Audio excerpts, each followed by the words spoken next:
Well, our moms think we're funny. Yeah, I didn't get to tell this story on the podcast. I just told you last night. So for those who don't know, oh hi, I'm Acomi, by the way. Hi.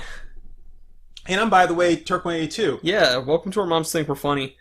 Been a while since I've done an introduction on this. Oh, I'm so sorry that I keep stealing your thunder. No, I like it. Pause, Acomi. No, I want you to hurt me, but make me feel safe at the same time. Just do it. So we got, okay, I'm confused about this cast and crew picture of Christina Keefe. Yeah, man. Because it's just her in transparent lingerie from the back. You can't really tell anything about her. Yeah. Anyway, yeah, so, What? To open this podcast with an amusing story that has nothing to do with our topic, I've been going to the gym lately. I've been working out for about a month now. It's really nice to get back into it. I used to work out all the time, and it kind of fell by the wayside in the past couple of years. And I've been working out with one of my friends from my D&D group, which I say that as if that's the only thing we do together. I've known him for probably 11, 12 years, something like that. I've known him for as long as I've known you. So I'm sorry. I don't mean to interrupt, but I just have to tell people that you're telling the truth here. You're telling the truth, because I know people are thinking, wait a minute. Two guys that play D&D working out, we know that people that play D&D don't work out. So you're full of shit. But no, he's not. He's actually gotten himself in shape. And he's actually making me feel bad about myself. I've still got a ways to go, man. Yeah. I CrossFit. I don't CrossFit. If I CrossFit, I would have talked about it on the podcast by now, because that's the law. Well, if you CrossFit, you have to talk about it. Right, and plus you only drop the word ninja in certain contexts, so... Only when I have a pass to do so. So, but yeah, so we were exercising, we were doing some bench presses, and I was getting through my set, so I said to Camelot, I said, oh, maybe I should increase the weight on this, because this isn't, I'm really not feeling a burn here. I'm not struggling to get through these sets. And without even thinking, he says, do you want me to sit on it? And I just went, that's what she said, because that's what I do. Right. Anybody who's listened to this podcast for any length of time has heard that. But then at the weight bench next to us, I just heard ka-clang as weights drop. There was a 60-year-old guy just sitting on the end of the bench, and he was like, seriously, dude? I was like, I'm really sorry. That was just muscle memory. I don't even think about that shit anymore. Oh, wow, now you're even starting to talk like you work out. There's just muscle memory, man. Because the brain's a muscle too. I like to exercise with my mind and my body. My brain and my heart are the biggest muscles I have. It's like, because you know what? Not only do I not skip on leg day, but I don't skip on brain day either. Wrap that one up, man. Facts morning, old man. Facts morning. Yeah, no, if I want to talk like a fucking gym bro, I can, and it's awful, and I don't really ever allow myself to do it. But when we were... Sorry, Facts Morning just got me. Facts Morning is so good. I'm not laughing at my own joke, I just that... It's really funny. It's so funny. It's really funny. That's like the best thing Jaden Smith ever did for us. Facts Morning to everyone, except my mother. Speak to him, son. You tell him, Steve Dave. But yeah, no, like I can talk like that just because I've gone to the gym enough in my lifetime to where I can sound like a gym bro if I want to, and it's awful, and I never let myself do it. But it wasn't the first day that we were exercising. It was within the first week or two that we were exercising, and Camelot was getting through his sets, and he was working up a sweat. And he was like, I really don't like standing in front of the mirror while I'm doing this. I just don't like watching myself while I'm doing it. And I was like, yeah, man, but it helps to look at a champion while you're working. And he just stared at me. He was like, don't. I was like, I'm sorry, dude. But anyways, so that's not what we're talking about today. We decided to do another one of our You Should Watch or You Probably Shouldn't Watch series. We're going to be talking about the City of the Living Dead. We just did a Let's Watch on it. I'm not sure what our publication order is going to be here. And Turk actually just stepped away from the mic, which that gives me free reign to talk about whatever I want at this point. So joke's on him. Oh, here he is. Nothing? Joke's on you. I only pretended like I walked away. Curses! I fell right into your trap again. No one expects a Spanish Inquisition. But yeah, no, so, we watched this movie, and we're not gonna start doing these, like, reviews on every movie that we watch, I don't think. No. But we kind of wanted to do, like, a little themed thing for Halloween, and we just kind of picked a scary movie at random, you know, Air Bunny's around scary. And, Yeah, we originally we were going to try to do Rob Zombie's Halloween, and unfortunately they wanted us to pay for it, and I was like, shit. So pretty much, yeah. We were like, well, you know what? We've got some movies we want to do. Let's go ahead and we'll just choose this one. And so I guess as far as publication goes, you're saying we're not sure when we're going to do it. I think it just makes sense that we'll do the less watch and then do this one. You know, I think so. Yeah. But if you've listened to it, you'll realize that when we got into it, we have talked numerous times about City of the Living Dead and the confusing ass ending that makes no sense at all that we haven't figured out. And I've like read different things on the internet, which we'll talk about as far as like what the what happened or why it happened, or anyway why the ending is the way it is, rather, because it's confusing as shit. It's super confusing. But and so when we start watching, we're like, hey, we know what this movie is. Like, this is that movie that we kept having to look up over and over again and didn't realize we'd put it in our watch queue. And so yeah, and then we watched it again, this time paying a little bit more attention than we did the first time that we watched it. And the results are still the same. Yeah, still equally confused. Didn't care for it. I will say that, yeah, so just to put it out there, I'm gonna give a very Siskel and Ebert kind of review for anybody who even knows who Siskel and Ebert is. So, let's just hop in the Wayback Machine for a minute here. Siskel and Ebert used to be, film reviewers, and you probably still see like Roger Ebert, like a review, even though it's his name, but he passed away like, I don't know, maybe 10 years ago now. And Gene Siskel passed away maybe 10, 15 years before him. And Roger Ebert's name is just still used out there as like the review, I guess the title, but it's not actually him. Which I really don't like. I get that you want his legacy to kind of carry on, but it just doesn't really seem like, I don't know. I don't know. There's probably something to it that makes sense that I just don't know about, but from where I'm standing in my ignorant self about the whole thing, it just doesn't feel right. But anyway, that's beside the point. Anyway, so they did reviews, and they were one of the few reviewers that I would actually watch and like take their recommendations under advisement. So I was always more of an Ebert guy. I never really cared for Siskel. I would, if he said it was a good movie, I'd be like, all right, I might give it a shot. And we didn't always agree. Sometimes you're like, yeah, this movie is not that great. I'm like, are you kidding me? I've seen this movie before. This movie rocks. And it's like, no, you're wrong, Colonel Sanders.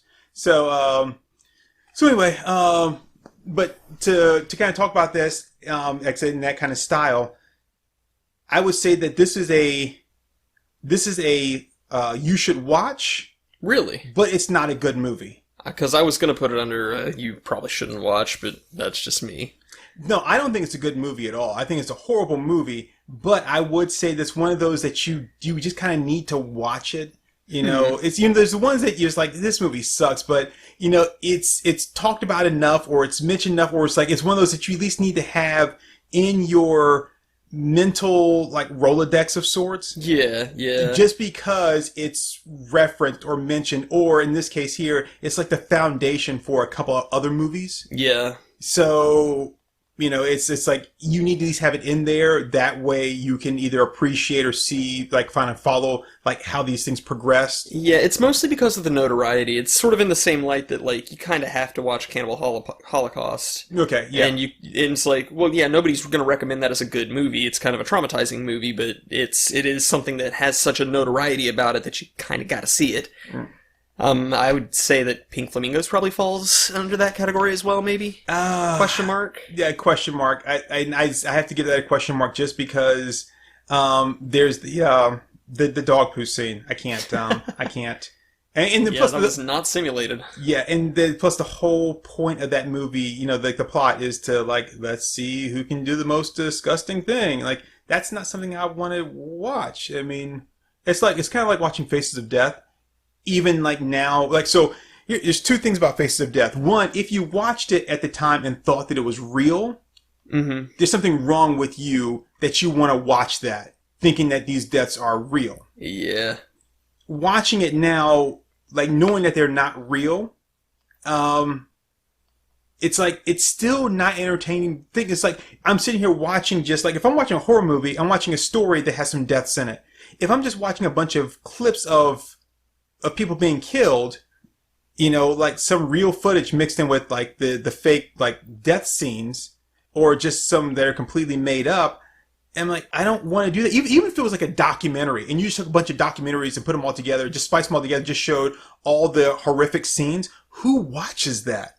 Like, that's not something that you're a disturbed individual. I mean, there's a ton of videos on YouTube of people just straight up dying, like in accidents and stuff like that. People getting caught up in electric lines, all kinds of stuff. Again, who wants to watch that? I mean, Well, yeah, and plus, fuck YouTube because it's against their community standards, and they're not doing anything about it. They're targeting people who use copyrighted music instead, because they're a bunch of cucks. But, we're not here to talk about... We've already done that episode. I'll fucking do it again! But, so but yeah, no, Yeah, so the point I was getting to is that, like the whole like Cannibal Holocaust, you say, not a it's one of those things that you kind of have to get out there, especially if you're a fan of, say, something like what's that really shitty Paranormal Entity, or the original footage. Right. Well, I was just going to say, like the more recent found footage. Paranormal Activity. Thank you. Paranormal Activity. Fuck that movie. Yeah, it was okay. Yeah, no, it wasn't. I mean, it wasn't great, but it was... And, I'll say this for that, just to get it out there, and then I can just quickly move on. For what the first one did, with such a low budget, and all that, I think that's fantastic. You made a movie, it worked, people liked it, all that's cool in the gang. And this is outside the creator's control, and I completely realize that, and I'm not holding them accountable for this. But what that in turn did was it created this genre of found footage films where the studios looked at it and said, this movie cost $50,000 to make. It made like $80 million. Well, let's just keep repeating that ad nauseum. And it's okay if they suck, if they only, let's say they only make like $10 million. Well, still, we're only putting $50,000 into it. We're not putting that much into it. So, and then, what happens? All those found footage ones, they now just start finding their way straight to video, or streaming. And it's like, okay, but we're not putting that much into it. And you and I have already talked about this before. It's like, yeah, that's great and all, but if you put a little bit more into making a real movie, you'd get, for the most part, a higher return.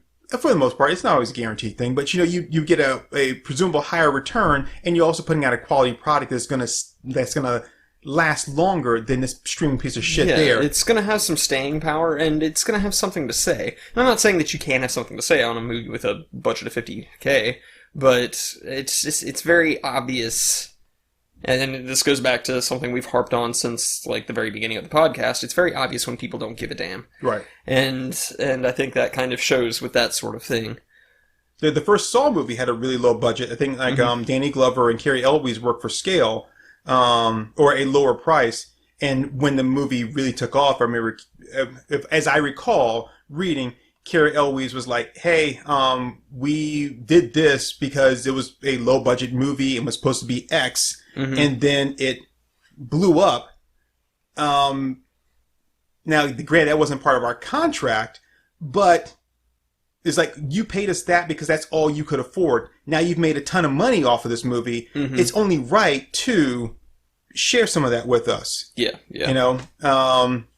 So anyway, and there's been a couple other movies that were like that too, where I think I think American Beauty was one of those where it was basically it was a Disney release, but it was through like their independent like studio, which was like wasn't Touchstone. I think it was like I forget what it was.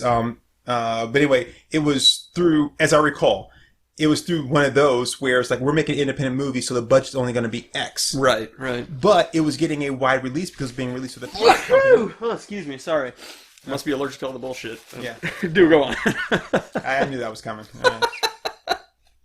But anyway, it was released through their parent company, which of course had a wide release option. So we're making a quote unquote like a independent film, which means that we're only that's not what it means, but for the most part, it's going to have a lower budget. But we already have big distribution through this thing right here, Right. And we're going to promote the hell out of it. So basically, we just made a really good movie on the cheap, and then, like I said, when it went kind of big, like they were like, yeah, we didn't realize that the parent company was going to do this. You kind of owe us more money. Yeah, yeah. So anyway, but like getting past all that stuff, Cannibal Holocaust is one of those movies where that's the original not the original, but that's one of the original, the one that people talk about, found footage movies. So It's kind a of good what movie. legitimized found footage as a genre. Right. Is it, and the thing is, you didn't have a bunch of those after that. I mean, that movie was like maybe 30 years before you had something more like what we got, now, or more. So anyway. When did it come out in relation to Blair Witch?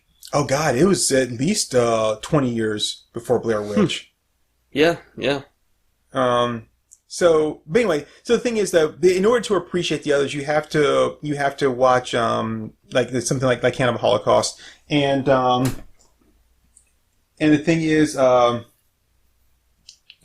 thing with that is that there's a couple of like good documentaries about like movies like that, and that's one of them. But the interesting thing about that is when they originally made Cannibal Holocaust, and probably a lot of people know this, when they originally made it, the guy was trying to pass it off as a real found footage movie, and had the actors go into hiding. And part of their contract was they were supposed to like go into hiding. I think until like like a couple months after the movie's premiere. So for like 6 months, they were off somewhere.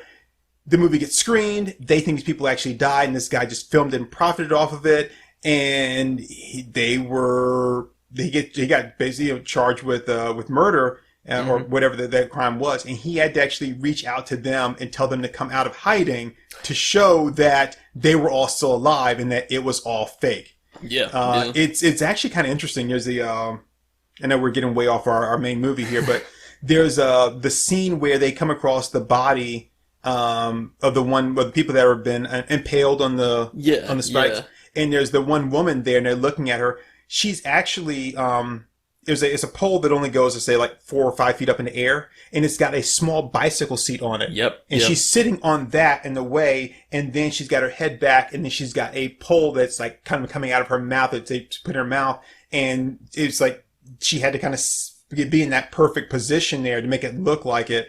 But the way they did all that was, really well done, and it was very ahead of its time, and it fooled people. Oh, I tell you what it is. There was a documentary I watched. It was a BBC documentary series, and I mentioned it once before. But the series was called. The series was just exploring different things, and the one movie or episode was called "Does Snuff Exist?" Yeah. And they basically kind of talk about that because there's a Japanese film where like this guy where he's like killing. He's got somebody tied up in there, like he's cutting them up and stuff. Same thing. They were like, "You killed this person," and it's like, "No, it's all special effects." And it's like, "No, that's not special effects. That's too real."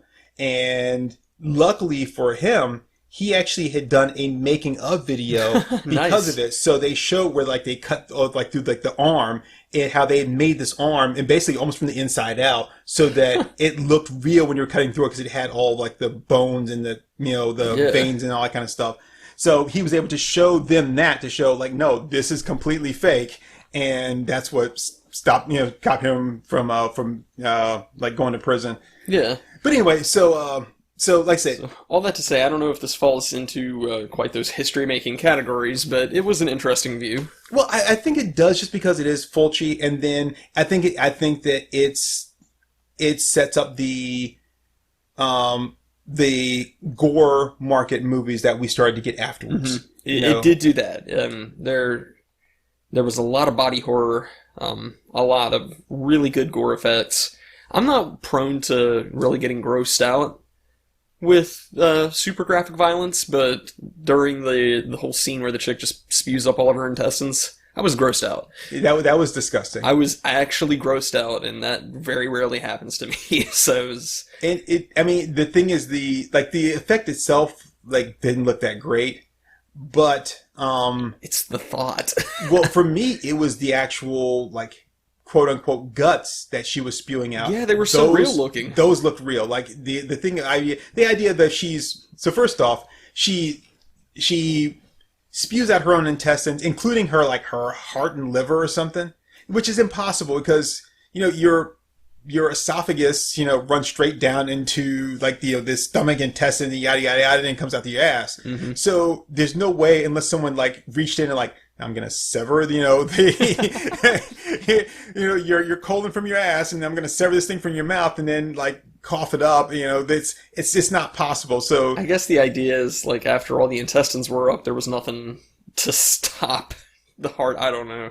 But what I'm I saying don't is think they did a lot of research on anatomy. The only way you could do that is if you turn yourself inside out, because basically, so think about how your body works. Mm-hmm. I put something in one way and it comes out the other. Yep. So I can't throw all that stuff up because it's still connected on the other end, unless I would just cut it, which like I said, it doesn't make any sense. It was interesting. It was disgusting. It was gross. Yep. But it's interesting. But the thing about that is, in relation to modern gore movies, is that this had a plot, and I will say that the plot is just loose enough, or I guess just there, strong enough to give you the gore and the deaths, but it really doesn't make any sense at all. Yeah. Not one bit of sense. And while the zombies are killing people, let's say we're kind of jumping all around here, but let's say that the end where the zombies attacked people in the bar. And then we see that they are zombies are eating them. Well, that's the first time we actually saw them eat anybody. Mm-hmm. Everyone else either grabbed them by the back of the head and squished their brains out, or they the priest made the girl her eyes bleed, and then made her cough up her intestines. But you never why did they have to die that way? If you these guys ate them, you just squished some brains. It didn't make sense. Why the deaths were like that. What is your point as a zombie? What are you doing here? It didn't make sense why the priest was killing in the first place, because the priest wasn't a zombie. The priest was a spirit. Well, I think that looking at him is what just did that to you. It would make your eyes bleed if you looked directly at him. It would make your eyes bleed, and it would make your body do whatever it did. Because he never actually physically. The only person he killed was the guy he rubs the gunk and stuff on with the girl. Yeah. Right. Yeah, he force fed her a handful of ravioli, and then they said, well, it looks like she died of a heart attack. Because everyone else oh, well, this is what happened to them. Which again, that didn't make any sense at all. But we have no idea why they're dying in these ways, why the zombies are killing them in those ways, or even that they are zombies until they start eating the one person. And it's you're just now eating somebody. That's I don't really know what you're doing here. So that's they just weren't hungry until that time. Oh, that makes sense. Sometimes when you and I get together, we do our podcast recording. Sometimes we're not even hungry till midnight. It's well, shit. Now we can't find any place to eat. Yep. And that's why we end up eating pizza all the time. It's the only place that's open. Yep. But so that's the thing. It would have been nice if we had an idea of what the return to living people were. And I have to call them return to living because the one woman had blood when he stabbed her. She bled, actively bled. If she was a zombie, she wouldn't be bleeding. And she died by getting stabbed. Right. It's even if he'd had to destroy the heart, that would have made more sense than just stabbing her in the stomach and she dies. But typical zombie movie logic is you have to hit them in the brain. So that's really weird. So that doesn't even fall into the category of being undead. They actually are just returned to life. Yeah, so their purpose, and I don't even know what the deal was. It's like, okay, so this is going to open up it's going to open up a portal from hell that's going to allow the dead to come back to life. And they're doing that, but I don't really know why. So like, are they trying to turn like the living world into hell? Like, I don't know. It's like, okay, so we've opened it up, and then why was it just the most recently dead people? Mm-hmm. Like, why? How? Because they were there. They were on their way in. Some of them were already walking around. Because they're only mostly dead. No, that's right. Mostly dead is still slightly alive. That's true. Yeah, and I did not see anybody going through their pockets looking for change. So yeah, they were just mostly dead. You're upset. See, this is why we work so well together, because you fill in the gaps of the things that I don't. Because I'm a genius. Right. So I don't know the answers. I don't know the answers. So anyway, but so like I said that. So going back to the whole thing is like, I think that because this is one of the earliest like gore movies, as opposed to now, you do have like a really loose plot, but really what you have is like a maniac that's just going around killing people in really gross ways. Mm-hmm. At least this one was somewhat. So we're back. Sorry, had some technical difficulties. Where were we? You don't actually tell people that if you do a good job editing, they don't know that we ever stopped recording. Nah, I'm not gonna do a good enough job editing. Okay, then I will. I can just tell you right now, I'm not gonna do a good job editing. I will do. I flake. I will edit the scene. I will do. God damn you! All right. Anyway, I don't even know where the fuck I was. It's like jazz, man. You just gotta lean into it. You just gotta play the wrong notes on purpose and kind of make it like a self-expression thing. That's not what jazz players do. They don't purposely play wrong notes. Yeah. That's what you did in high school because you didn't want to actually practice the goddamn instrument. But that's not how most people actually play. That's not how jazz artists play. No, I'm pretty sure that's how jazz artists play. That's because you don't listen to jazz. Yeah. You were entitled to your opinion, but you don't like Beethoven. I like Beethoven. He was deaf. It's kind of wild. So, City of the Living Dead. Disappointed me again. Yeah, man. It's a line from The Professional, man. I've never watched The Professional. You just disappointed me again. So City of the Living Dead.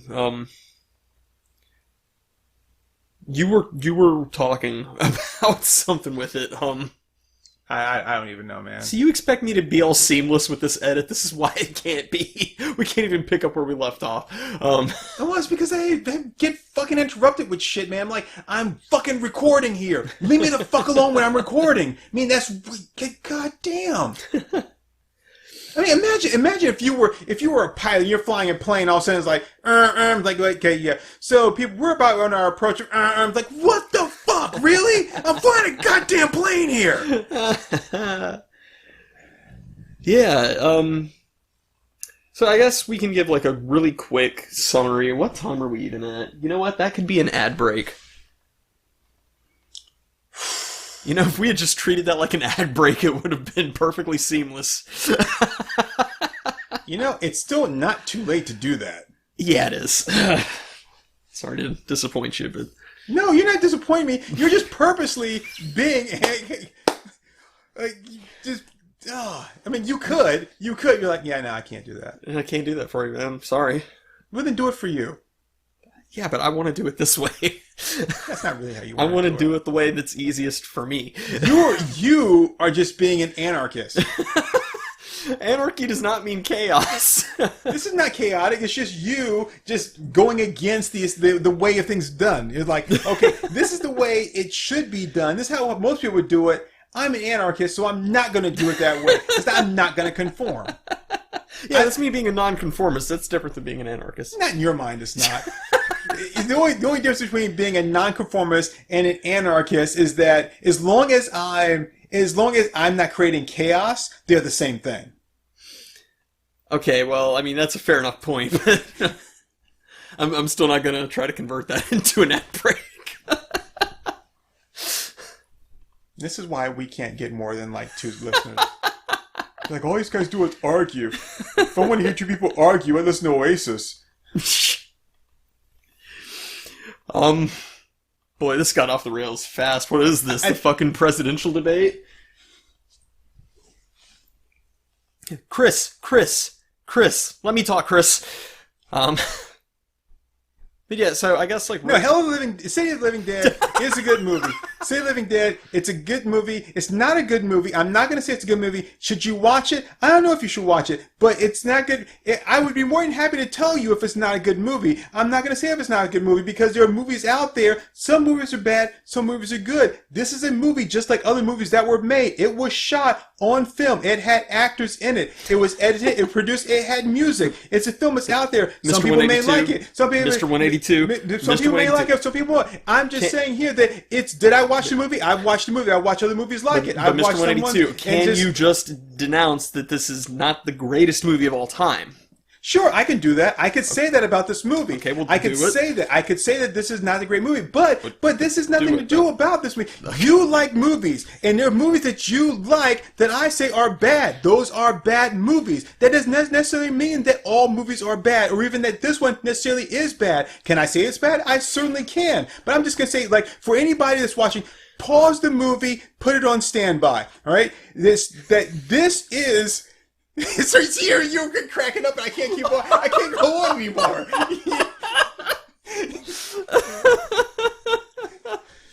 I'm sorry. You broke my flow, dude. I'm sorry, that was good. So we should spend the last half of this at least giving like an actual critique of the movie. So I will say this about the movie. We kind of hopped around earlier, and there's no definitive answer to this question. But from what I have read from numerous sources, that one key thing seems to be that there was an ending planned. Not the ending that we got. There was an ending planned. Now, it's either that the ending was shot and then something happened to it in the editing room, like something spilled on it, or it was somehow got messed up, and so that's why they ended up kind of doing this weird kind of like editing choice with it, where it all kind of like there's the slow motion, the scream, and all that stuff. Because if you look at the end, like her face is starting to kind of distort a little bit, but the guy, he's still happy. Yeah. And so it's either that they didn't have the money to film the right ending, or that the ending that they shot was messed up. Yeah. Like I said, if you look at it, there's a bunch of things that go kind of back and forth on it, and not really sure. And then there's a mention that, and one of the things that I read that that the woman died and she came back, and according to the plot of the movie, if you like, the priest died and they had to kill the priest and kill all the zombies before like the end of All Saints Day, or before All Saints Day. She goes, today is All Saints Day, but she had died and come back, and so for you to put all the zombies down and keep them from like making their way out of hell, before the end of All Saints Day, she would have had to have died too. Yeah, I didn't get that because like she. Like, was it a fake death? Was she just like comatose and they did a bad job diagnosing her, or did she actually come back from the dead? They weren't really clear on that. Well, see, the thing is, the reason I don't subscribe to that particular ending is because all the other zombie-like creatures, because it's really kind of hard to call them zombies, but all the other zombie-like creatures, they don't have a problem with looking at the priest, and none of their eyes bleed. Only the living do that when they look at him. Yeah. And it seems like it's only women, too, because the guy was looking at him, his eyes didn't bleed. Yeah. And it was, and she, like, her eyes started bleeding at one point. I mean, she wasn't even looking at the priest, she was looking at the woman, wasn't she? I don't remember. Like the first time it started happening to her? But anyway, so, it doesn't line up with anything with her because she didn't technically die. She Mhm. was still alive. She was in some kind of comatose state, but I wouldn't say that she actually died. And she doesn't exhibit any of the same characteristics of the people that came back. Right, right. So, and plus she wasn't brought back by the priest either. It seems like the people that were brought back that were doing that, they were all working for him. He brought them back. So she had her own agenda. It doesn't seem to fall in line. I don't really know what the real answer is. We don't really know kind of what the deal is. Like how did the priest death? Like why did he commit suicide? We don't know.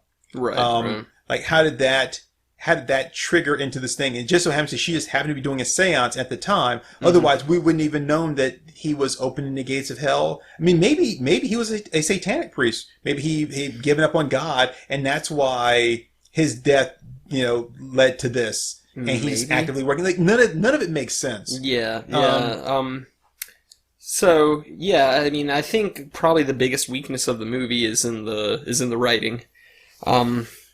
But I would say, sorry, and this was like probably the point I was going to make is that I agree with you there, but we're watching a dub version. We were watching a dub version, yeah. So who knows if with a really good translation, if it may make more sense. I think you're still going to get to a really bad ending. Yeah, I mean, maybe, but I just don't know how much they could have explained the priest's motivations and things like that in the allotted space, Because the priest doesn't speak, so he doesn't say anything about what his motivations are. It's always just from other people well, I think this is what's going on. Right, right. So to really briefly summarize the movie, just so that we can kind of critique the plot. It opens up with this girl and a group of her friends conducting a seance. She happens to see the priest kill himself, which causes her to die of fright? ? Yes. And then they start to bury her, but then they're like, no, 5 o'clock, time to go home. And she wakes up and starts beating on the coffin, and the dude who's a newspaper journalist. Right, there's a reporter that hears about the mysterious death of this woman and is trying to figure out what happened. So he uses a pickaxe to break her out of the coffin. And you know what's weird is that they were burying her, but you don't have a funeral. Nobody showed up from her little seance coven to wish her well in the afterlife. Yeah, it's okay, whatever, yo. Yeah, it was pretty weird, but yeah. So then they they talked to one of the older witches from the coven who kind of explained that in 3 days at the end of All Hallows Eve the gates of hell are going to open and the dead are going to walk. All Saints Day. All Saints Day, that's right. Just the same thing, isn't it? I don't think so. All Hallows Eve, that's Halloween, right? All Yeah. Saints Day, isn't that something else? I thought that it was still Halloween. I don't know. Well, we didn't see anybody trick-or-treating. That's true, but it's not a very good movie either. Hold on, let me Google this. No, don't pull up a YouTube video, please. All Saints Day. Did you mean All Saints the band? Oh, Sunday, November 1. So it's the day after? Yeah, the day after Halloween. Yeah, okay. And we didn't see anybody trick-or-treating. Yeah, So trick-or-treating is not just an American thing, is it? I don't think so. Okay, because the most of the movie was probably filmed overseas. I just want to make sure that it's not just an American thing. Because why didn't we see that, even if it was over in England? So not England, in Italy. So if the movie was filmed in Italy, then we probably wouldn't have seen that. It would make sense because they don't have that over there. But if it's supposed to take place in the States, then we should have seen that, right? Because that would have been around that time. Well, it's supposed to take place in, quote, New York City. Right, but I'm saying since that's not something. It's not filmed in New York City, so since that's not something there, or maybe it was, I don't know, but since that's not something that they do over there, so for example, if they were filming in Italy on July 4th, Yeah. they wouldn't be thinking, oh yeah, it's July 4th in America, so we have to have this, Right. So it's it's October 31st, we have to have people walking around. According to what I'm just Googling here, Halloween is not a recognized holiday in Italy, but it's not uncommon for people to go trick-or-treating still. It's becoming more and more frequent in this day and age, so maybe it just didn't happen at all back in 1980. I don't know. But it makes sense with it not being a recognized holiday. But yeah, so more and more dead people start coming up. I'm kind of skimming over a lot of like B plots and things that don't really go anywhere, but more and more people start returning from the dead, start killing people. I just want to add in there because we have this one part in here where the reporter and the seance chick are they have to find the priest to lay the priest to rest or like kill him again to stop this. And while this is going on, the other woman, who I don't even know who she was. She was some artist chick, and right, how did she get involved? I don't know, because like our introduction is her talking to her therapist. Mm-hmm. But what role did she actually play? I don't know. Yeah, I don't really know what role she actually played. I mean, she does get targeted by one of the dead things, and then she drinks a lot of Jack Daniels, and well, the weird creepy ass pervert guy. Yeah, he hides out at her house. Oh yeah, but he's also a B plot that really like goes nowhere. Right, but so the reason I mention that is because well, he's getting visions from the priest. Oh yeah. But the reason I mention that is because you basically have two people, like a man and woman, and a man and woman, both trying to do the same thing, but they're unaware of each other. Right. But the second man and woman, that subplot, like it forms out of nowhere and pretty much goes nowhere. It's just to give the other group an additional, like, to round out their crew. Yeah. That then falls apart like quickly. Really quickly, yeah. But yeah, so like more and more dead people come up, they're attacking people, they're killing people, they like the mother of this little boy named John dies, and then she comes back and kills the whole rest of his family, and he's left all alone. Sister. Oh.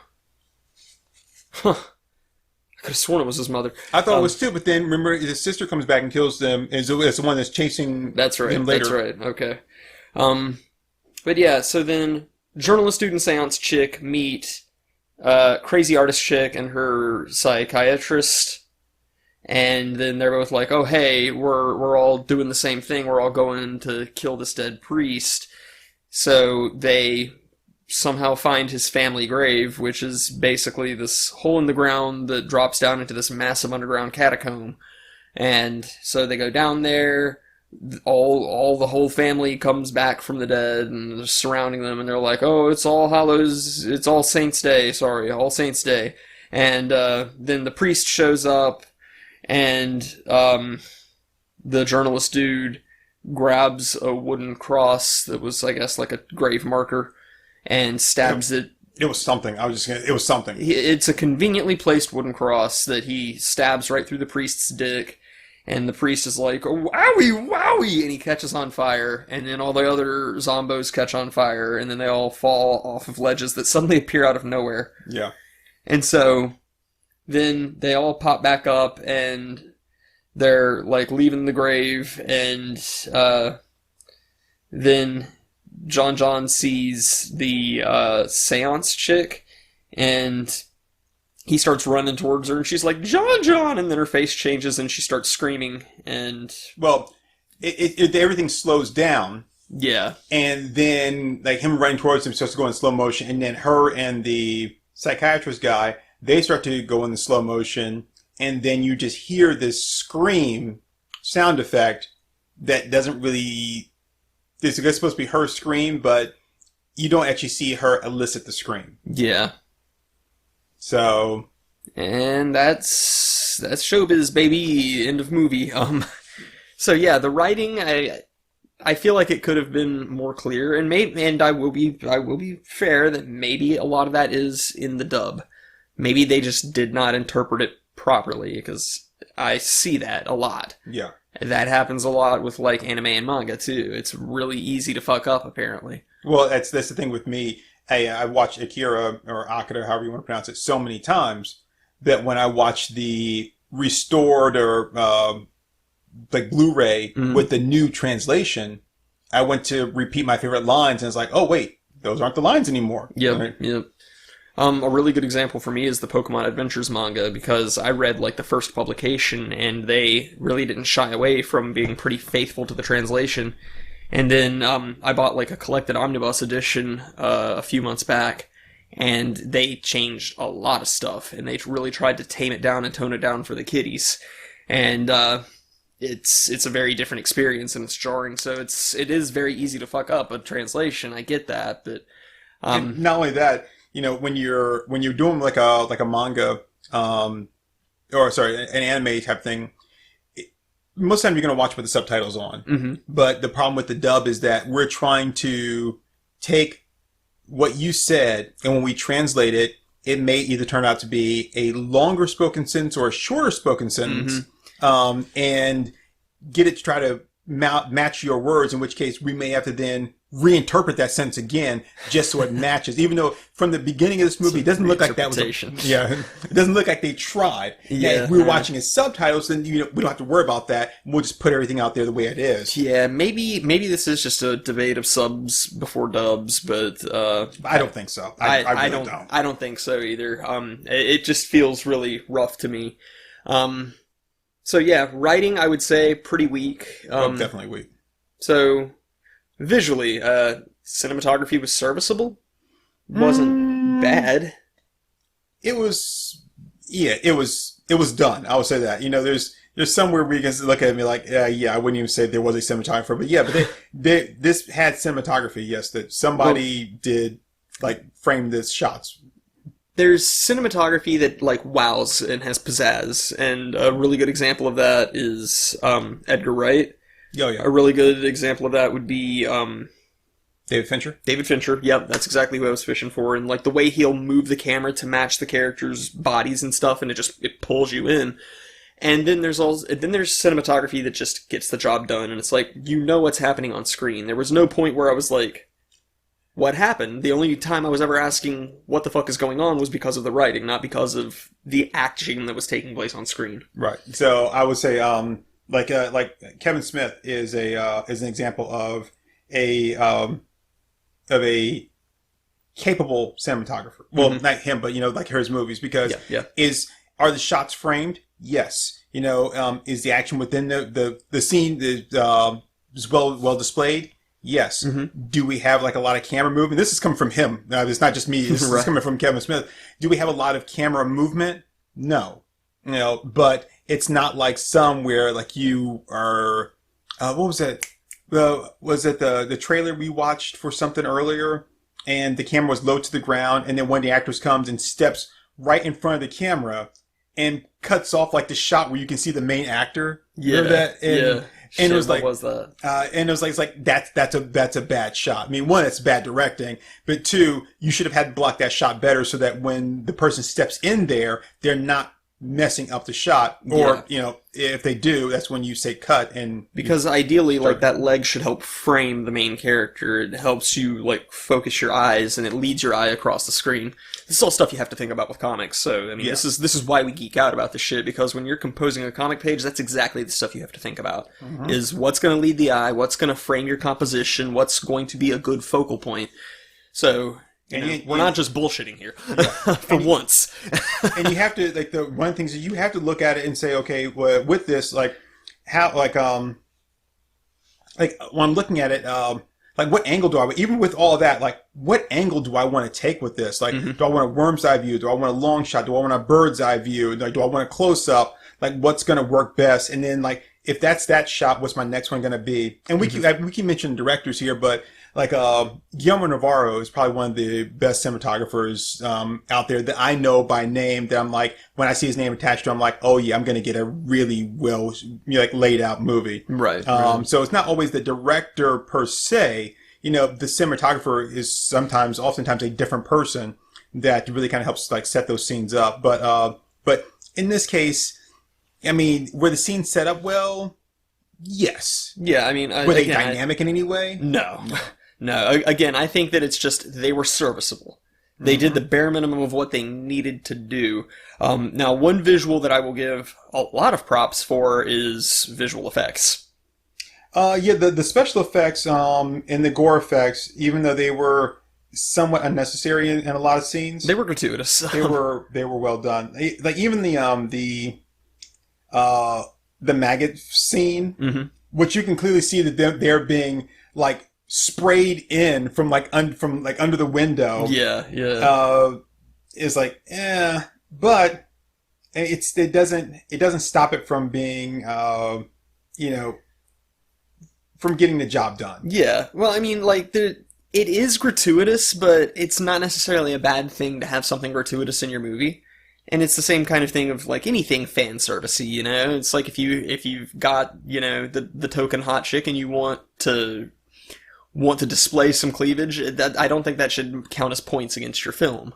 Right. And, you know, in this case, in the case of gore movies, in the case of slasher films or anything like that, the gore and the grossness is gratuitous, but that is your fan service in that case. Mm-hmm. And that's what people are coming into this movie to see. So it's like, yeah, to me, I kind of dry heaved a bit when she lost all of her intestines. I kind of squirmed a bit when I saw the maggots, but that's what these movies are all about. So, I mean, I think people watch them to feel uncomfortable. Yeah, pretty much. It's the same thing as, like, you know, hot sauce. It's like, yeah, it fucking hurts, but, you know, once you're done, your body releases a bunch of endorphins and it feels really good. Actually, so, I like the taste of hot sauce. I like hot sauce a lot. I'm a hot sauce junkie, man. But yeah, so, I mean, I do have to give it props there. It went above and beyond as far as, like, visual effects go, and the fact that it was all practical effects. Now, we did discuss one thing, which is in some ways this is cool, in some ways it's a little bit frustrating that it was demystified for me, but the scenes where people are bleeding from their eyes, and the first time we saw it, you were commenting on the way the girl's hair was done, and I was like, I'm pretty sure that's because there are little tubes that feed the eye blood down, and they have to have her hair in front of her face like that to cover that. And then that was confirmed in the last scene, where you can actually see the tube taped to the side of the girl's head. And so in one way it was like, cool, I called that shit, you know, that's exactly what was happening. But then at the same time it was like, I kind of wish I didn't see that because now I know. Yeah. And so it's like that sort of takes away the magic. But the fact that, like, we also, you know, we were able to determine that was pretty far ahead of its time too. Oh yeah. And, like, for the year that the movie was released, it was like, wow, that took some clever thinking. And so, you know, if only they had brushed her hair forward a little bit in that scene, then it's like, wow, yeah, that would be cinematic genius as far as I'm concerned. The drill through the side of the guy's head. That was pretty well done. That was pretty well done. I have to say that wasn't bad. Even everything with, like, I think it's kind of interesting, like the maggot scene, like when the guy's standing there and they've got all the, the maggots are all on it, and you see it shows the floor, and show the feet, and like the floor is covered with maggots. And you can see them like being very careful not to move their feet, not to like, I mean, because obviously they're going to try to like scoop the maggots up and use them. Because you generally, when you have stuff like this, and I don't know about back then, but like nowadays, when you have a scene where you have people that are, they're maggots and they're eating maggots, something like that, or worms, they actually have like farms, like insect farms, where they grow ones that are like, these are clean maggots to eat that you can eat, that are not that can make you sick, or here's a worm, or cricket. So they're specifically made for these things. So now, back in the 1980s, I'm not sure that was the case. I'm sure they were going to probably destroy them, but you could tell they were being very careful not to step and squish a bunch of them all into the floor and stuff and into the carpet. Well, so that was kind of funny. Well, like, also, if your foot slips out from under you, you're just going to fall face down in a pile of maggots, and who wants that? So. Yeah, because then you definitely would end up inhaling some, and oh my goodness. I could not throw up enough to get rid of that. Yeah, I feel like I could tough my way through a lot of movie scenes if I were an actor, but I'm not sure I could do something like that.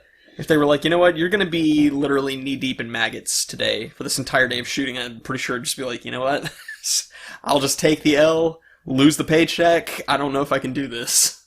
And it's funny because if you look at like a modern movie when that's going on, they'll have like something like that, and you'll have like a mound of fake worms or maggots, and then they'll put a nice layer of real ones on top. Yeah, so you see some squirming and some not. In this case, it seemed like all of them were squirming. I think those were all squirming, yeah. So they didn't mix any rice in there with them. They were all maggots. Now, it's a little bit hard to talk about the quality of the acting because it's a dub. So I don't really know how the people did with acting, but I mean, it got the job done, I guess. Is that fair?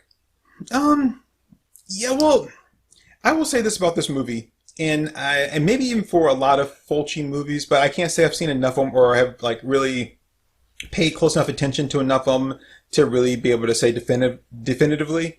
But it's a lot of close-up shots, and with a close-up shot, it's a different kind of acting when you're like, let's say for example, the old witch woman with the afro. Mm-hmm. Okay, so with her, like they would close up on her face, and I think that was like, and she couldn't emote. Yeah. I'll take it back to V for Vendetta. Mm-hmm. So the first actor they had that played V couldn't emote behind the mask. He couldn't get his body language to match, so you could really feel what he was feeling as his movements. So then you get in Hugo Weaving, who's able to do that. It was brilliant. Right. So, yeah, because I mean, no, yeah. Sorry, I didn't mean to be like slight, like you're right, but no, you're right. He's perfect. Like it's almost to the point where you can almost imagine his facial expressions, even though you don't see them. Mm-hmm. So with this one, the woman's like when she's delivering that line where she's looking straight in the camera, and it's supposed to be more of like that 1,000-yard stare, and she's supposed to be saying, and then the city of the living hell will come back, and she's like repeating it all. It's like it's supposed to be one of those scenes where like I'm giving you this dump of information, but I'm just giving it to you because it's just flooding out of me of like, and this is what's going to happen. And then the seas will rise and they'll boil, and dog and cat living together, mass hysteria, but you're giving all that, but then there's supposed to be that 1,000-yard stare in your eyes as like, you're not even here anymore. You're there after it's happened, and the world is hell. Instead, I see her looking directly into the camera and just spitting these things out as fast as she can, and she's not emoting at all, and there's no facial movements, and it was like, no, that's horrible. Yeah, it was pretty poorly done. The other lady, Argan, I don't remember anybody's name. No, they're the actress. Remember we looked at her before. Yeah. So when they do close-ups on her, or just ones where it's just showing just her face, she does a really good job of really putting an extra emotion in there, since that's the only thing that we're getting. There's no other person in there. It's not like I'm talking to them, so I'm just going to be acting like I'm talking to them. In this case, like the whole fly on the wall thing, but now instead of me watching you talking to them, you're talking to me in a sense. Yeah. And she, so I thought that was really well done, considering that there are a lot of those kind of close-up shots on just people. Those are well done. Will I say it's a really good acting? No, and I'm not saying these people are bad actors, but some of them are. but it also it also has to do with like the material that you're given, and I can't deliver a bad line in a good way if it's a bad line. Right.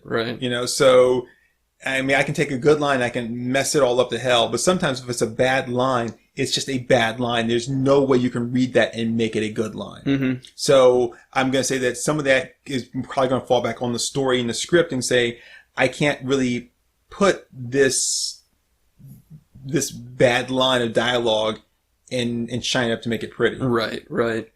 Yeah, I agree with that. I think a good example of that is like the X-Men movies, the more recent X-Men movies, where it's like you have some very, very talented actors, but between like bad screenplay and bad directing, it just makes them look bad. So I think that's probably an example of what we're seeing there. Well, I mean, take for example, you know what happens when a toad gets struck by lightning? Even with the whole backstory of that thing, that's still that line still sucks. That's a bad line. You can't deliver that and make it seem like it's really good. The same thing that happens to everything else. Stupid. Shazam. God, can we do a cut of X-Men with Gomer as Storm? Surprise, surprise, surprise! That would be funny. Why, Professor X, do you want us to go on a mission? Senator, golly!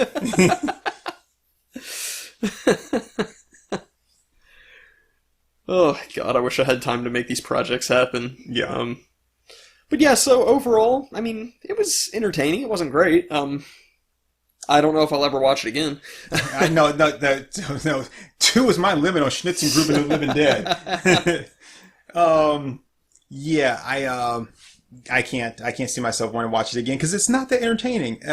Yeah. It really isn't.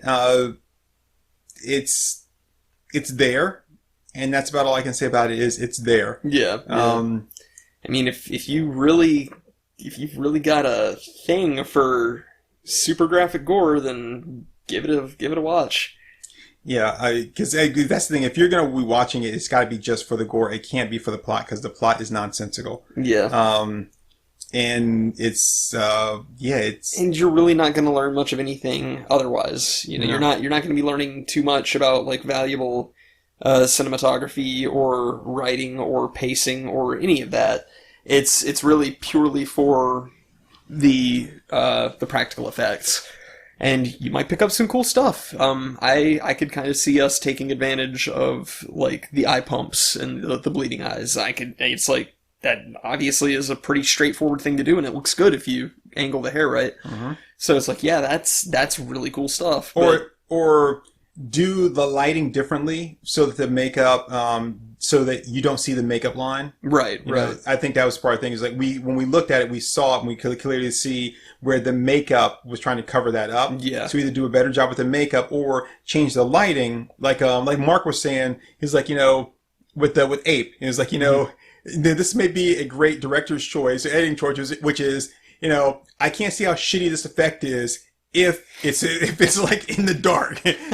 So if you change the lighting on it so that it's not as bright, it makes it harder for me to see that. You could also change the makeup and tint the makeup slightly so that it does a better job of covering it up. Yeah, that could have helped, but yeah, I mean, it seems to me like all they needed to do is just brush her hair forward just a quarter of an inch, and we would have never spotted it. Well, I think the bad part of that is that she'd worn her hair in a certain way throughout the entire movie. So now for it to just be different from that one scene, it kind of throws it. But how many people really catch it and be like, "Oh, I see what they did." Yeah. Here. Anyway, but it's not a good movie. It really is just a reason for just cheap gore, and even if it had a better plot, I still wouldn't say it's a good movie because it would just be a better plot. It would be a good plot. Right. Yeah, I don't think there's anything you could really do to fix it. It would require an entire overhaul. Exactly. I mean, like, the premise, I think, is fine. I think the idea of an evil priest who has committed suicide and yada, yada, yada, all that's interesting to me. Except if we know more about why he did that or anything. Yeah, and one thing we were talking about is, if this were a modern movie, if they'd released this in, like, the past couple of years, then the priest would have speaking lines of dialogue. He doesn't say anything at all. Yeah, he would probably be very Freddy Krueger-y. I can kind of see that they would be trying to, like, make him eccentric or something, and Eat some maggots, bitch. Let me tell you about my evil plan. and while that in some ways that would be a lot worse, in other ways it's like at least then we would fucking have a motivation here, because as it stands, nobody has any motivation in this movie. And he would be saying like really stupid stuff like, "Oh, heaven help us." Yeah. If it were modern, he would just like ironically quote scripture. Right. And then when Forgive them, Father. Yeah, when they stab him in the groin with the cross, he would just be like, "Into thy hands I commit my spirit," and then he would erupt in flames. It would be like really, really cheesy, but yeah, I mean that's the biggest thing is you'd have to change so much just to make people care about any of it. So yeah, I don't see that happening. But yeah, I would recommend this movie to people if you are film students and looking to get an eyeful of some cinema history. Mm-hmm. If you are Fulci fans, which there are a lot of. There are a lot of Fulci fans. If you like gore. Or any kind of gross out stuff, I mean, there's people who would probably be delighted over the maggot scene. Yeah, and I was going to say, I would say that this compared to New Gladiators, this definitely is much better than New Gladiators as far as Fulci movies go. Yeah. But New Gladiators has its own set of problems. New Gladiators was a goddamn train wreck. Yeah. traveling at the speed of light, doing who knows what to who knows why for who knows how long. Anyway, but yeah, it's a movie, man. It is a movie. And again, we've watched it twice now, and read up on it, and we are still no closer to understanding what the hell this movie was about than we were in the beginning. I still don't remember watching it the first time. Well, you know that you remember the ending. Yeah, I do remember talked the about ending. the ending so much. Yeah, I do remember the ending. And I remember that day us watching the ending, and I remember where we were all sitting and all that, and I remember you looking over at Leroy and going, "What the hell was that all about?" And then he tried to explain it in that charming way that he does, but like nobody had a satisfactory answer then. So I remember all that. I just don't remember anything that led up to that scene. Everything else is a total blank for me. Yeah, I would agree. I do remember the kid going into the house, and I don't really remember the blow up doll. And okay, so Best actor in the movie. After and I don't understand why the priest didn't talk at all. Like, I mean, like why did he just not talk at all? It's that okay. I guess maybe it doesn't really matter. But anyway, the blow up doll thing. So I guess this guy's some kind of a pervert, as from what we understand, and that they believe that he may have like assaulted and killed two people. And I'm assuming that they were younger, but they don't really say. We just are kind of left to assume that he may be some kind of like pedophile or something. But then the older women the non-teenage women in the town see him as just being like this harmless, like kind of pervert guy, this very sexist, because they don't have any problems being alone with him. Yeah. Like the one girl goes into his creepy ass like work shed place with all this porn laying around. I say porn, it's just that, there's nudie mags, but I mean, and she has no problem being alone with him in there, even though he completely pusses out and leaves her behind when he goes running off. Yeah. Now, granted, he was already freaked the F out, but this is also a guy that apparently hides a blow-up doll in an abandoned building and goes and fucks it when people aren't around. Yeah. So that's the only thing I was going to say. Put together is that I assume he puts that there, but then when the doll inflicts on its own, he's just like, okay, that's new, but yeah, let me do it. But then he doesn't get a chance to do it because then the priest shows up and is like, masturbation is a sin. He's like, and he goes running out of the house. And then his palms sprout hair and he goes blind. Yeah. And then they start playing that Werewolves in London, and Shades shows up and he's like, come on, dude. And it's like, we gotta get to school. And it's like, no, Shades, this time I'm right. Sorry, I just kind of jump movies here. But so yeah, I don't really understand like his whole deal and like the why were people like, yeah, he's a freaking taking place in Dunwich, America? Like Dunwich where? Dunwich, USA. Yeah. And it's supposed to be a village. I'm like, okay. And the village consists of all 5 people? Yeah, something like that. It's pretty small. Yeah, the mortuary, like, so the dead that were coming back were only people that were killed by the priest or killed by someone that was connected to the death of the priest. Yeah. Which didn't make any sense either. And did the mortician come back? The mortician didn't get killed, but he was like looting the corpses. Well, I assume he got killed because she bit his hand, and then we don't see him again. And then when they go to the mortuary, he doesn't answer, but you see like the silhouette of the curly hair. Yeah. And I thought that curly hair was the grandma who died. Right. So if she's wandering around the mortuary, I assume he's dead, right? I don't think that would have killed him. I think he probably just ran off. Well, I was thinking that she finished the job off. Like he's sitting there screaming, and she like finished the job off. Maybe. So it's not clear at all. Yeah, it's not. It's. But yeah, so I mean, because didn't that happen after they found the body in the house and then they drank up all the Jack Daniels and left? Yeah.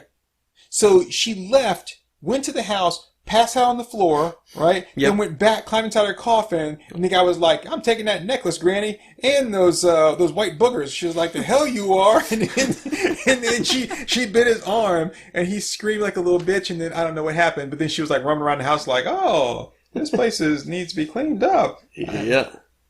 Andy. So I don't know. Yeah, it's a bad movie. I think that you should watch it if you haven't watched it before, but it is a bad movie. It's a bad movie. It's a bad movie.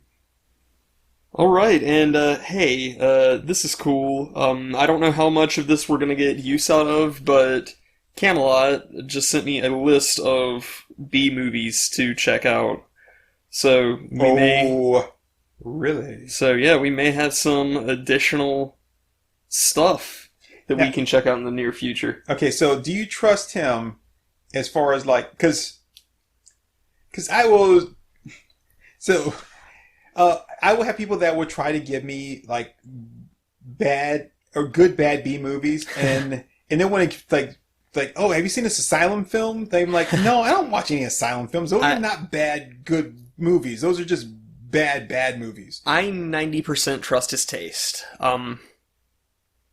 He really liked Baby Driver when I showed it to him. Yeah, but what are his taste on good bad movies or good bad movies? He's the one who introduced me to Kentucky Fried Movie. He's the one who first showed me the Airplane films and Naked Gun films, stuff like that. No, I'm saying like these, like these. We haven't watched a ton like these. Nobody has. Yeah, that's the thing. It's like it's such an obscure thing, but well, he's the one who showed me Dead Alive. So I think that's a pretty good similar analogy to this type of stuff. Okay, all right. So yeah, I'd say he's got pretty good taste like that. He's the one who introduced me to Dog Soldiers. Dog Soldiers is beautiful. It's a really, yeah, he was like, this is going to be the best werewolf movie you've ever seen. So, I mean, it's a damn good werewolf. I don't know, but it's a damn good werewolf movie. It's pretty good. I liked it a lot. Dog Soldiers is the shit. Yeah. It was way better than I was expecting going into it. So, yeah, I'd say it's definitely worth us checking out the list. He's the one who introduced me to Run Lola Run. Oh, Run Lola Run is excellent. Yeah. So I think he's got pretty good taste in films. We don't line up exactly the same. Like, he liked Venom, but that's a bad movie. So wait, have you shown him any Andy Sedaris movies yet? I have not. Oh my goodness! See, you're holding back, man. Yeah, I mean, like, it's so rare that we're hanging out to do anything besides, like, work-related stuff or gym-related stuff that it's, like, on the occasions that we do get to watch movies, because it's not like us, when we hang out, we've got to prioritize watching some films. We've got to get through some stuff, because there's so much stuff that I have yet to see. And so for me and him, it's like, when we're doing that, it's like, we got to do really, really good movies. Yeah. So. Okay. But yeah, no, I'll definitely be introducing him to Andy Sedaris films, because we've been talking about doing a horror movie night, both with him and with Overtim. Speaking of bad, good, bad to bad movies. Yeah. Look what's on, what I just turned to. I don't recognize this. But you do. You just don't know it yet. Well, I'm sure I'll... Okay, so let me ask you, what do you see? What do you see wearing blue? A lady. Well, come on, don't try to be all formal. Not a lady. What is she? A woman. No. I don't know, dude. It's a girl. Okay. She's a girl. What is she standing on top of? Some kind of aircraft? No, the what just landed was an aircraft. What's she standing on top of? A tank? Oh, it's Tank Girl? There you go, baby. Oh, shit, dude. There's Lori Petty. Okay, I'm just going to put it out there. I love you, Lori Petty. Not like in like a sexual way, like I feel about Tilda Swinton, but I love you, and I just think that you're incredible. I think you're a really good actress, and I think you're like a hell of a lot of fun. She seems like a lot of fun. She seems like she would be exhausting. Yes. But she would be fun. Like Roger from American Dad. If you were a human, but then like 3 levels down. So kind of like Weird Al, because that's the same thing I say about Weird Al. Is like, I really respect the man's mind. I think he's brilliant. I would love to meet him, but I think hanging out with him for more than an hour would be so fucking tiring. Yeah, I would just I would need a break. Because, like, I feel like he's the kind of person who would just make everything a joke. But I will say everything. I will say this about Lori Petty, like playing Tank Girl. That's not a wig. Like that is her hair. So she committed. Yeah, all shaved and screwed up like that. So Oh, Anyway, Lord. but we're not supposed to be talking about Lori Petty and Tank Girl. Plus, we're an hour 20 in, which I know we had that kind of break in the middle, but that's still we're still probably like an hour 10 in, hour 15 in, something like that. Well, after I do all that other editing that you're not going to do, we'll get it down to like 30 minutes. We're going to do the, so this is what we're going to do. We're going to do the Turk182 cut. And then if we get, so I'm going to cut it down to like 30 minutes.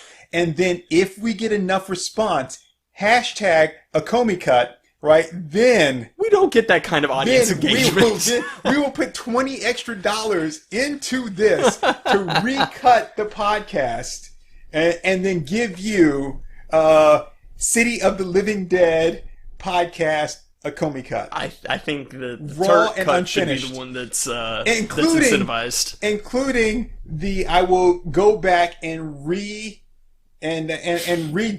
my City of the Living Dead song from the very beginning that you didn't get all of. So yeah.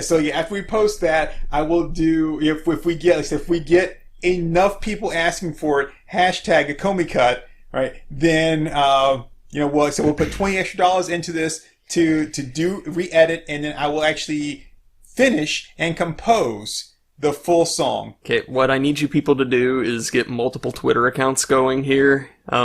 Really need you to seriously engage, because if even like 5 of you, because I know we at least have more than 5 listeners, if even 5 of you just make a second Twitter account and do this, then that gives us 10, and that will probably be enough to convince Turk. Don't tell him that I told you this.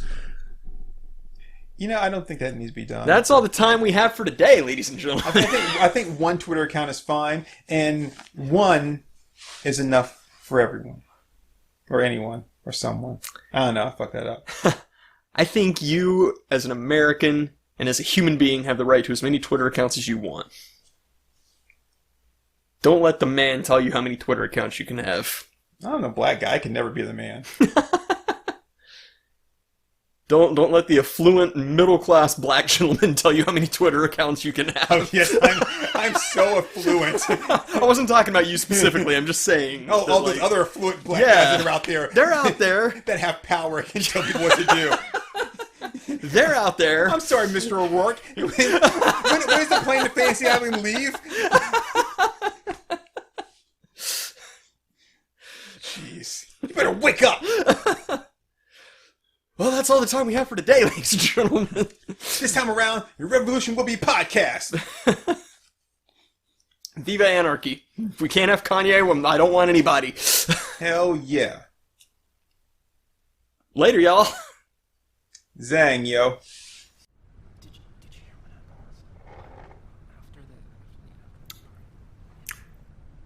All right there, folks. That was Our Moms Think We're Funny. Let's give them a hand.